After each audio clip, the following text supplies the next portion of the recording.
আর মাত্র কিছুদিনের অপেক্ষা, এরপরই ভারতের প্রেক্ষাগৃহে মুক্তি পেতে যাচ্ছে বিগ বাজেটের দুটি সিনেমা। এর একটি লোকেশ কানাগরাজের পরিচালনায় রজনীকান্ত অভিনীত কুলি ও অয়ন মুখার্জির ওয়াট 2। সিনেমা দুটি মুক্তির বেশ কিছুদিন বাকি থাকলেও ইতিমধ্যে শুরু হয়ে গিয়েছে বক্স অফিসের লড়াই। তবে অগ্রিম টিকিট বিক্রির দিক থেকে বেশ ভালোই এগিয়ে রয়েছে কুলি সিনেমাটি। জানা গেছে এখন পর্যন্ত উত্তর আমেরিকায় কুলি বিক্রি করেছে প্রায় 13 কোটি রুপির টিকিট।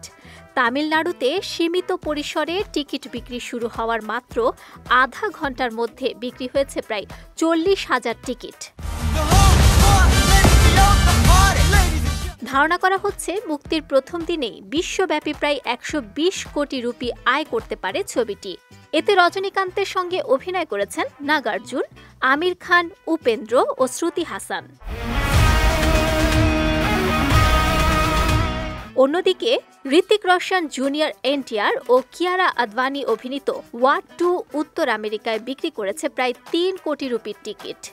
ভারতে ছবিটির অগ্রিম টিকিট বিক্রি শুরু হবে 10 আগস্ট থেকে।